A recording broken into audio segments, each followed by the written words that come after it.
Aloha, it's Kiana, and here are today's top Hawaii headlines from the editors at the Honolulu Star-Advertiser. Also, huge mahalo to Longs Drugs Hawaii for sponsoring the show. Head on over to your neighborhood Longs Drugs for all your shopping needs. The Honolulu Police Commission is standing by its selection of retired Major General Arthur Joe Logan for Chief of Police. Logan's pick drew controversy after his 36-year-old son's recent arrest revealed a history of criminal activity. Zane Logan was arrested for felony assault the day after his father was selected to be chief. The Police Commission will not reconsider its selection and said it has not received any request to revisit the finalist and vote again. Chairwoman Shannon Alivado previously said the commission does not make judgments about Logan's hiring based on the actions of his adult son. The 4 finalists for police chief were given the opportunity to disclose any liabilities. Logan did not mention that his son had more than 40 prior arrests and citations and was pending trial on a felony theft case. The incoming police chief later said he has not seen his son in nearly 3 years and was not aware of his criminal record. He added that he will not be involved in any police interactions or incidents involving his son. The Hawaii Department of Health today reported 6 new coronavirus-related deaths and 8,124 new COVID-19 infections over the previous week. Hawaii's COVID-19 death toll stands at 1,457, while health officials have recorded 282,619 cases since the start of the pandemic.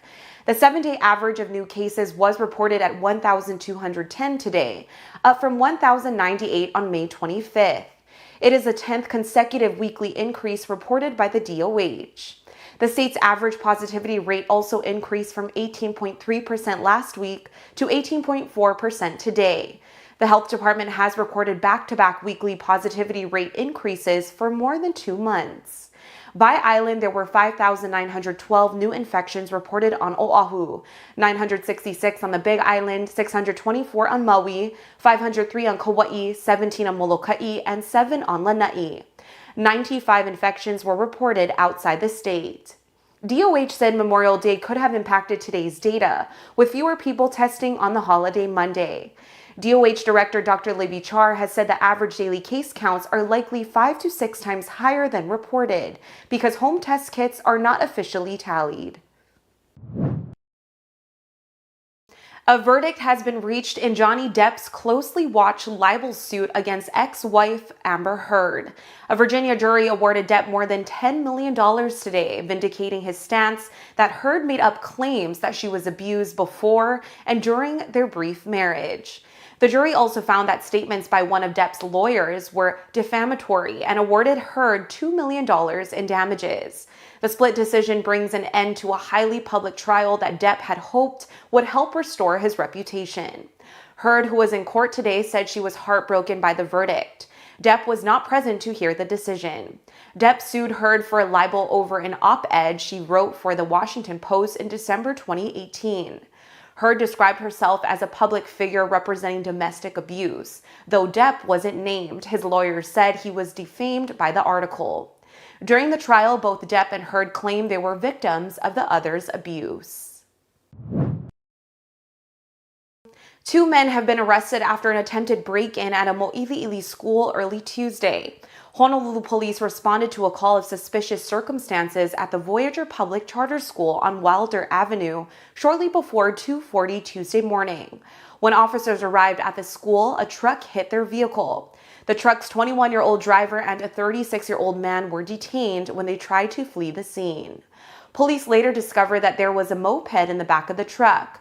Both the truck and the moped were stolen. The 21-year-old was arrested on suspicion of criminal property damage to the police car, unauthorized control of a propelled vehicle, and a replica gun. The 36-year-old was arrested for unauthorized entry into a motor vehicle, promoting a dangerous drug, and 2 arrest warrants. Both suspects were taken in on suspicion of criminal trespassing and theft of the moped. The white man accused of killing 10 black people in a racist attack on a Buffalo supermarket was indicted by a grand jury today.